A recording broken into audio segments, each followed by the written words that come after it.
পারিবারিক অনুষ্ঠানে যে যার মতো এনজয় করছে, যে যার মতো গান গাচ্ছে, যে যার মতো আনন্দ ফুর্তি করছে। হ্যালো ফ্রেন্ডস, আসসালামু আলাইকুম। কেমন আছেন আপনারা সবাই? আলহামদুলিল্লাহ আমি ভালো আছি। আমি প্রতিদিনের মতো আজকে একটি ব্লগ নিয়ে চলে আসলাম। আজকে আমার ব্লগ হচ্ছে বারবিকিউ দ্বিতীয় পর্ব।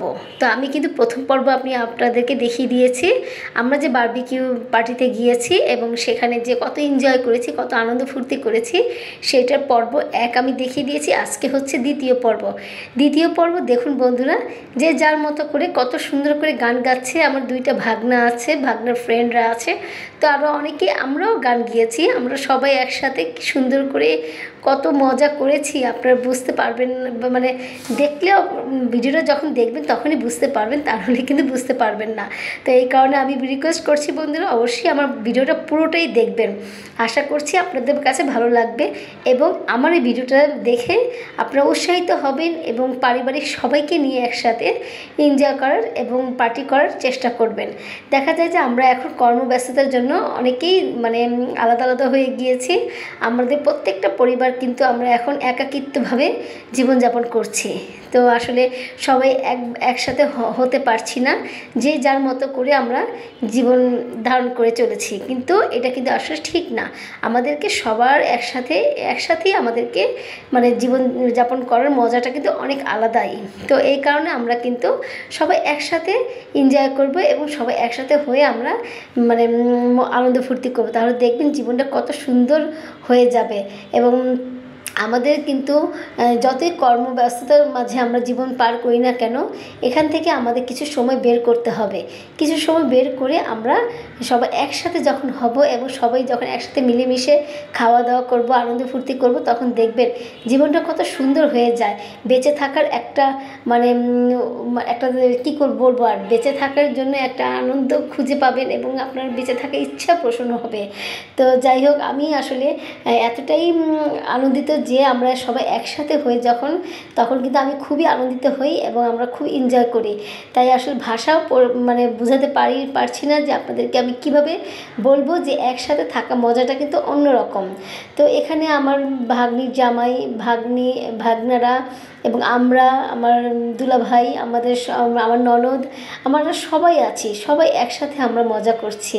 তো আসলে বাচ্চারাও কিন্তু যে যার মতো করে খেলা করছে, যে যার মতো করে এই যা ইচ্ছা তাই করছে। আসলে আমাদের কিন্তু স্কুল, কলেজ এবং অফিস এগুলো সব কিছু মিলে কিন্তু আমাদের হয়ে ওঠে না একসাথে হওয়া। আমরা কারোর বাসায় কিন্তু এখন আর যেতে পারি না। তো এখন আমরা কিন্তু ইচ্ছা করলেই প্রতি ঈদে এবং যে কোনো একটা ছুটির দিনে আমরা সবাই একসাথে এনজয় করতে পারি, একসাথে হতে পারি, একসাথে খাওয়া দাওয়া করতে পারি এবং একসাথে মিলে আমরা গল্প গুজব, আনন্দ ফুর্তি, হাসি ঠাট্টার মধ্যে আমরা জীবনটা পার করে দিতে পারি। কিন্তু এগুলো আসলে মন মানসিকতা থাকতে হবে। সবার মাঝে কিন্তু এই মন মানসিকতা থাকে না। বন্ধুরা দেখুন, বারবিকিউ পার্টিতে কিন্তু আমরা মাছেরও বারবিকিউ করেছি। এই মাছের বারবিকিউটা অনেকটাই টেস্ট হয়েছে যে কি বলবো। এখানে নামার সাথে সাথে কিন্তু বাচ্চারা খুঁটিয়ে খেয়ে নিয়েছে। তো আসলে দেখতে কি কেমন দারুণও লাগছে। তো এখানে দেখুন না, বারবিকিউ পার্টি শেষ করার পরে তো আমার 2টা ভাগনা কি সুন্দর করে গান গাচ্ছে। তো গানগুলো আমার বাচ্চারা আবার দেখুন কি সুন্দর করে উপভোগ করছে। এই মানে এখানে যে মানে বাচ্চাদের যে এতটাই আনন্দিত হয়েছে যে আপনারা ভিডিও দেখলেই বুঝতে পারবেন যে ওরা কতটা সুন্দরভাবে এবং কত মনোযোগ দিয়ে গানগুলো শুনছে। আমরাও সবাই মনোযোগ দিয়ে শুনছি। গানগুলো অসাধারণ হয়েছে। আশিক আর মাহির গানগুলো, আমি আমার ভিডিওর মাধ্যমে তাদেরকে ধন্যবাদ জানাচ্ছি, আশিক আর মাহিকে, এত সুন্দর গান আমাদের উপভোগ করার জন্য। তো যাই হোক, ছাদের অনুষ্ঠান শেষ করে আমরা যখন নিচে নেমেছি তখন কিন্তু আমরা খাওয়া দাওয়ার একটা ব্যবস্থা করেছি। সবাই একসাথে বসে আমরা খাওয়া দাওয়া করছি। আমরা তো ছাদের উপরেই বারবিকিউ খেয়েছি, মাংস ভাজা, পরোটা সব কিছু খেয়েছি। তারপরে এখন হচ্ছে পোলাও মাংস খাওয়ার পালা।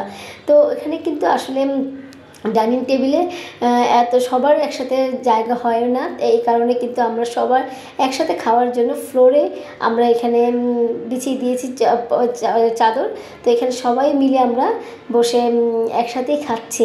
তো একসাথে খাওয়া কিন্তু অন্যরকম লাগে। যতই ডাইনিং টেবিল থাক না কেন, ওখানে বসে না খেয়ে আমরা যদি নিচে একসাথে সবাই মিলেমিশে খাই তাহলে কিন্তু খাওয়ার টেস্টটা দ্বিগুণ বেড়ে যায়। তো এইগুলো যারা এগুলো করেন না, যারা ফ্লোরে বসে খান না, তারা একবার আমার ভিডিও দেখে ট্রাই করবেন, দেখবেন যে কতটা মজা লাগে। যে মানে খাবার আসলে যতটুকু আপনি খাবেন তার চেয়ে বেশি করে খেতে পারবেন, আমার বিশ্বাস খুবই মজা পাবেন। আর এ হচ্ছে আমার নাতি। নাতি তো রান খাওয়া নিয়ে ব্যস্ত, সে তো আসলে এতটা পছন্দ করে রান, তাকে রান না দিলেই হয় না। আর বলছে, নানু তুমি আমার ভিডিও করছো? আমি বলি হ্যাঁ, অবশ্যই তোমার ভিডিও করবো বাবু।